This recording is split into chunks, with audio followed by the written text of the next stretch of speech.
Welcome to Jan and Friends. I'm Jan and my friend today is my sister Jackie. She's behind the scenes today. Give it a whoop whoop. Whoop whoop. So usually on this channel, me and my friends go explore creepy, dark, disturbing, haunted places. But today we're gonna do things a little different. We're gonna do a serial killer's last meals mukbang basically, but we're gonna do questions and answers just so we can get to know each other a little bit better. So today's first serial killer, we are visiting Germany. Peter was also known as the vampire serial killer or the vampire of Dusseldorf. So if you're not familiar with him, this is a little bit about his life. So Peter was born in a nasty, violent family. His dad was actually arrested and sent to jail for trying to molest his little sister. When he was 9 years old, a neighbor who was working with a dog pound and picked up animals off the streets taught him how to torture and practice bestiality. If you know what bestiality is, it's when you do nasty things that you should never do to animals, and he started doing that because this guy showed him, and then he started doing it as he got older onto farm animals and killing them in the middle of intercourse because it brought him pleasure. And once the animals weren't enough, that he finally moved on to human girls. So other than bestiality, Peter also said that when he was 9 years old that he drowned two of his classmates. He pushed them in the water knowingly that they could not swim and just let them drown. This isn't confirmed, but it honestly isn't denied at this point either. That was the year 1929 where he started raping, torturing, and murdering women. And 1930s when he surrendered himself to the police, and then 1931 is when he was executed by guillotine. Peter's last meal was a Wiener Schnitzel and potatoes and white wine. So today I went to Wiener Schnitzel and just got a hot dog. Well, I guess that's what a Wiener Schnitzel is. And then we got some fries and some white wine. I don't know where I put the bottle, but sister, question. Favorite horror movie? My favorite horror movie. That's a tough one. I'll say it's The Shining. Brilliant. It's not my most watched horror film. I don't watch it that often. A, because it's long, and B, it's not like available that often on streaming services. But The Shining, brilliant. What is a controversial opinion? My goodness. This one might give me hate. It's not bad. I'm not for nor against the death penalty. So obviously there is like a 1 or 3% of people on death row that are actually innocent and die anyway, so that's completely not okay. But then I also don't have a problem with people dying if they're like serial killers. I don't remember what makes you eligible to be on death row, but I don't know, like I'm not against it, but I'm also not completely for it either. Kind of in the middle. So Peter, he gave so much detail to all his crimes to psychologist Professor Carl Berg, and he then created a book of his confessions called The Sadist, and apparently that's what a lot of criminologists, psychologists, they all refer back to that book because he was one of the first like world famous sadists. And his last words were, "Tell me, after my head is chopped off, will I still be able to hear, at least for a moment, the sound of my own blood gushing from the stump of my neck? That would be the pleasure to end all pleasures." That is one sick mother. I have wine. Cheers. I'll probably be drinking this all throughout the other meals. Okay, so the next serial killer on the list for death row meals is John Wayne Gacy.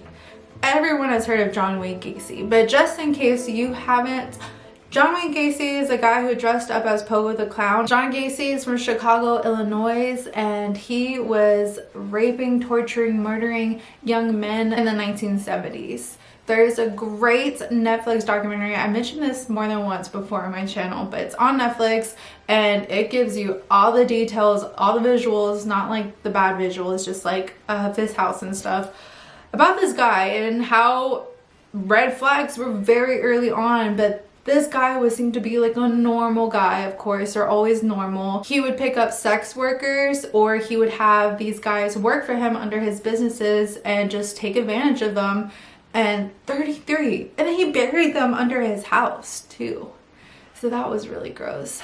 Anyways, he was executed in 1994, and his last meal was a Kentucky Fried Chicken because he worked for KFC for many years. A pound of strawberries. I didn't get a pound, but I got a box. And it was actually fried shrimp too, but I didn't get all that because it's a little out of my budget. So we're gonna enjoy his last meal. I've had KFC since I was a child. I'm a Popeyes girl, so what the hell is this? I thought I was supposed to get a drum and a breast. That's a tiny breast. This is the breast. Oh.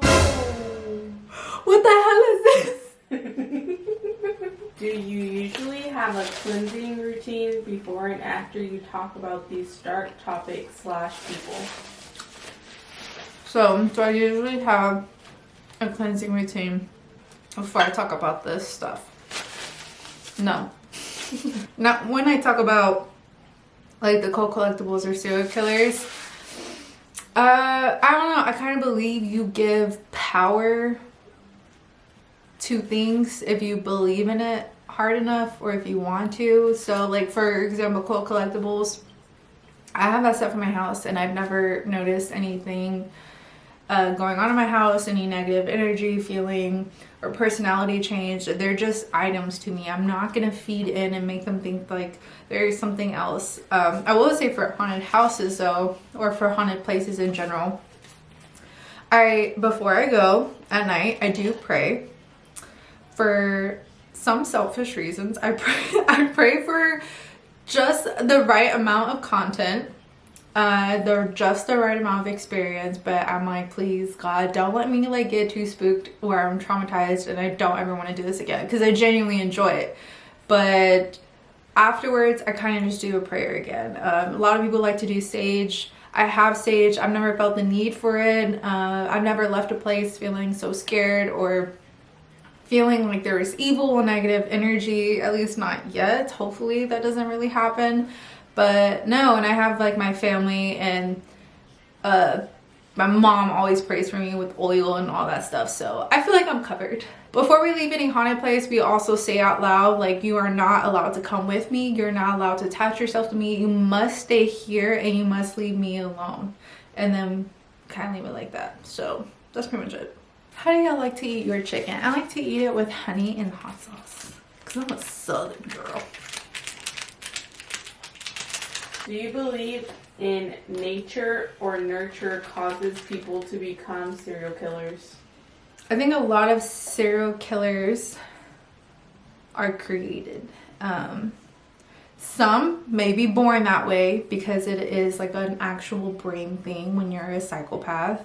But if you look at all the serial killers' history, it's always the way they grow up. Like all the serial killers I have listed for today, they all come from a very, I think except like two, but wait. So they all come from a very abusive home, whether it's alcoholism, molestation, something very traumatic. They are born into that. They are brought up to that. They don't really see what's wrong with that. That's why they mostly do it to others. They don't break that cycle.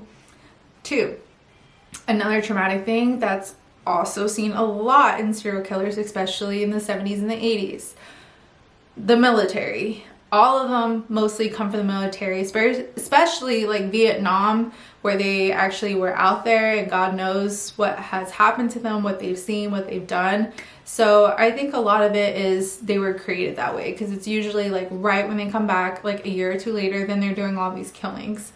Again, some of them just may have been born like that and they don't know, but I truly think like a lot of them were created to do this. It's all about environments and, you know, just trauma. It really affects the brain. Doesn't excuse anything because they still know like what they're doing. It's not right. It's not okay, but that's not what they're feeling. So that's why they keep doing it. And then that's why they don't give a shit when they get caught too.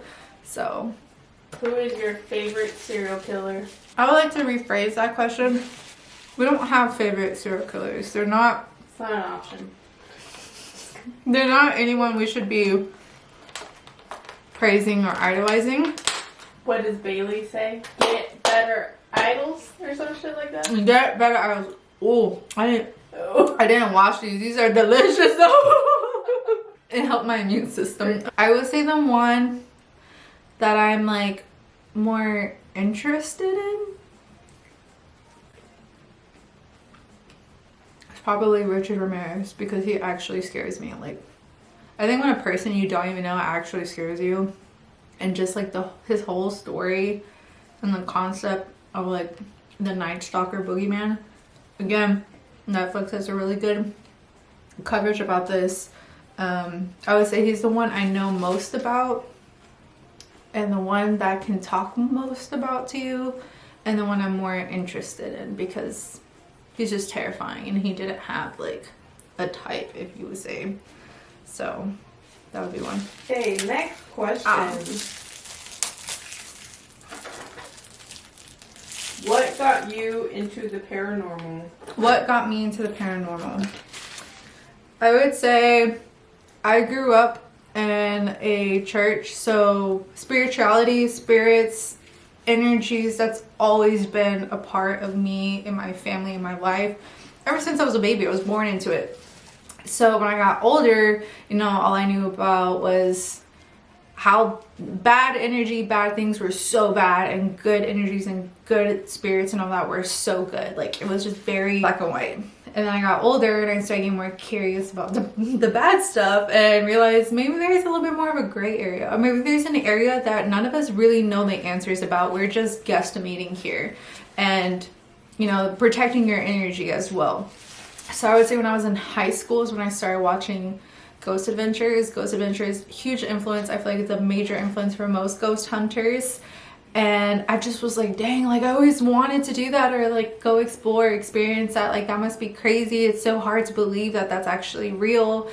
And it wasn't until honestly last year, 2021, where I saw that YouTubers were doing it. They're going on haunted places and having all these crazy experiences. And I was like, that should be me. So I finally was like, you know what? I'm an adult. I pay for my own bills. I have my own camera. Why the hell not just go do this myself and see for myself? Because I'm not a skeptic at all, but it's also just one of those things where you want to see it for yourself. You want to experience it for yourself. And it's quite addicting, I will say. So that's how I got into paranormal.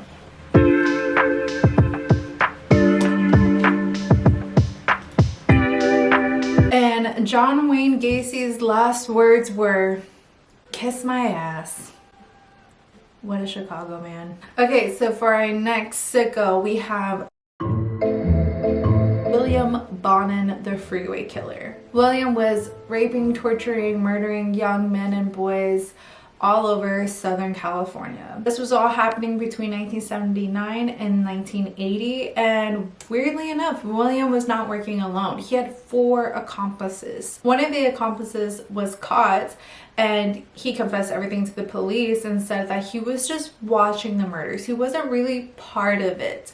So the police put surveillance and caught his ass. One of the victims, this one was just so sad. He was only 12 years old, and he was at the bus stop waiting to go to Disneyland. And what they normally did to these boys was assault them and use their own t-shirt to strangle them with a metal rod on their neck. William was executed on February 23rd, 1996. William's last meal was pepperoni and sausage pizza, chocolate ice cream, and lots of Coke. And I'm talking Coca-Cola, people. I only got pepperoni pizza because honestly this is a lot of food, and it's a lot of junk food, and I don't be eating that much. So we're gonna have cold pizza. Stiff. What would be your last meal? My last meal. I have thought of this. I feel like most people should think about this often. Ramen. Tonkatsu. How do you pronounce it? Tonkatsu? Tonkatsu? Tonkatsu? Ramen. Oh, that would be so good. What about you, sister? I think mine would have to be like a bon dulce. A coffee. This old lady be wanting a pan dulce, like a concha. Like a fresh concha, like fresh, yeah. Oh my god, that's so sad. Are you online shopping? I'm on. Yes. Hiring new assistants. DM me. Have you ever thought to go to school for criminal justice? Yeah. I went to school for 2 years, college, for criminal justice. Learned a lot. I loved it a lot, honestly. But then I was like, do I really want to do this for the rest of my life? I don't think so. So I dropped. But in my head, I kind of want to go back next year. So that's a fat maybe. But I really want to because I really want to know more. I gotta know more. I want to learn. I want to figure all this out and start solving cases myself. I know. I'm ambitious. Nobody asked like juicy questions. Just kidding.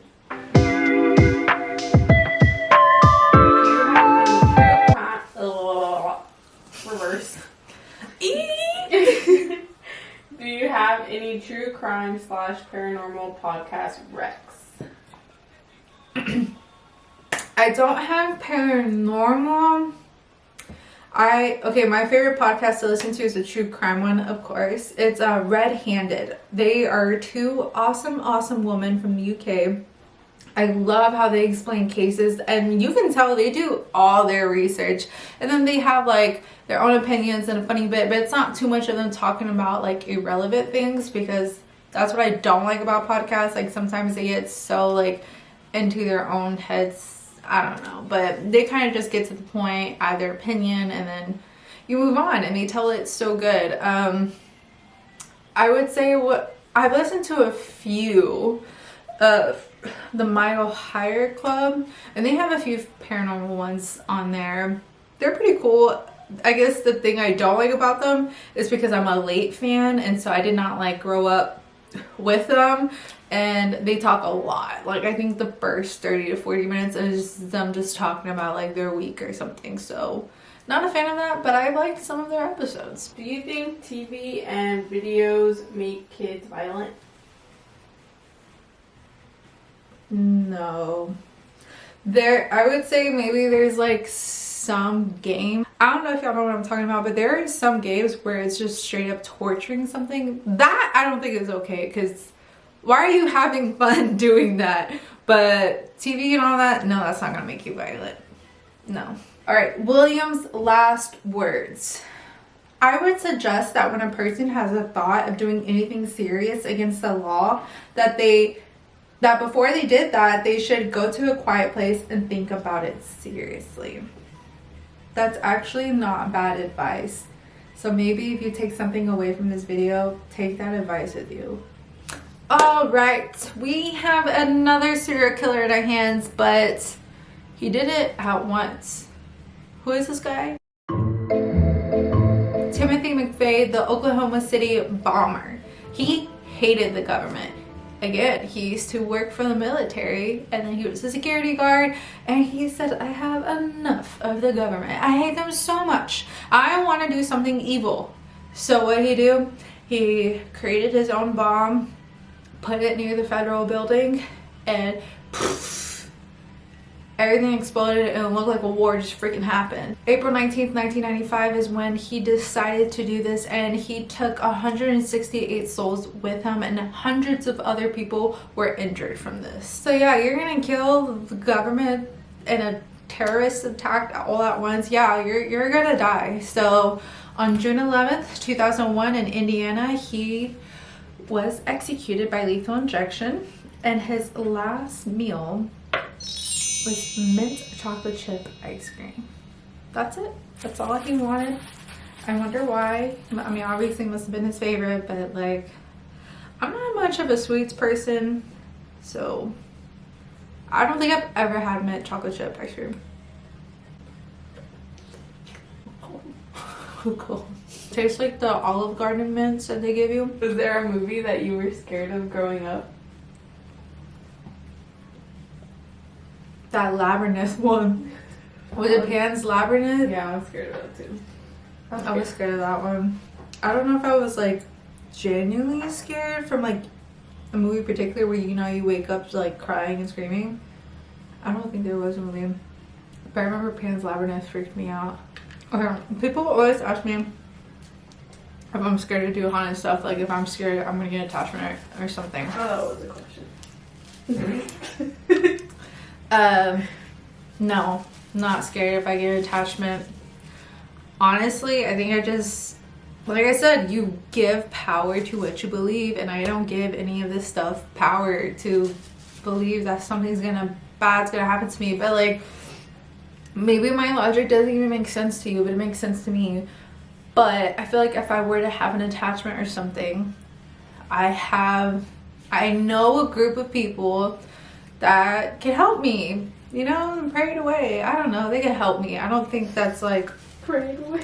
It's like, it's something that can be resolved. It just might be a journey, but that's why you take your precautions and all that stuff. So no, I'm not really scared of that. I'm not over here provoking stuff, and like, I'm not gonna touch Annabelle, you know what I mean? If they tell you don't touch it, I'm not gonna touch it, except that one haunted doll. But they didn't specify, they just said it was there, so I touched it. So Timothy's last words, he chose the poem Invictus, which means inconquerable in Latin, to be his final statement. It's a long poem, so I'm not gonna read it. Fun story. I don't know how fun it is, but when I was in school for criminal justice, we took a tour at the Huntsville prison, and they took us to the death row cells, which was really sad, and they explained the whole process and such. And then we went to the death room. I was gonna say chamber, but I think that's Holocaust, isn't it? Anyways, it's the table where they inject them and they die, and I laid on it.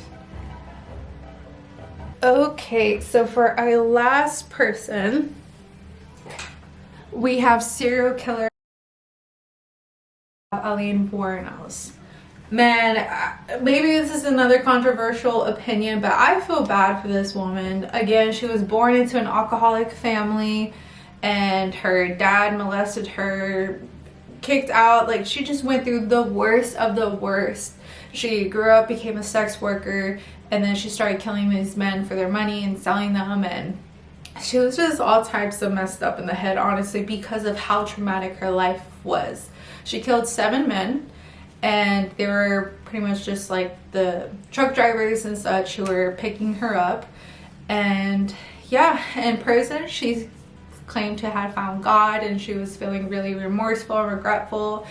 And I don't know, I feel like she's one of the rare ones where, again, she was created as a killer, but I really don't like the other killers. If we're comparing, she seems very remorseful and like wants to be a Christian, wants to do good, and like she just feels bad, and the other killers, they don't. And I feel like her situation that she was put in, I don't know, these are just all my opinions. That's my opinion! But yeah, she really went through it. And October 9th, 2002, she was executed by lethal injection, and her last meal was a regular prison meal and another cup of coffee. So her request was coffee, and I actually don't have real coffee. I have the Cape Pod in there, but that's because I don't want to waste anything, because I'm not gonna actually drink coffee right now. There is a movie about her. Is it called like The Monster? It's with It is called Monster. That gives you more of like a play-by-play and how things unfolded and played out for her, if you're curious to watch it. So her last words were, "Yes, I would just like to say I'm sailing with the rock, and I'll be back like Independence Day with Jesus. June 6th, like the movie. Big mothership and all. I'll be back. I'll be back." So that's kind of like a riddle. I don't really know what that means. Alrighty guys, that's all that I have today. I mean, I ate a lot of different foods, and we talked a lot about different people.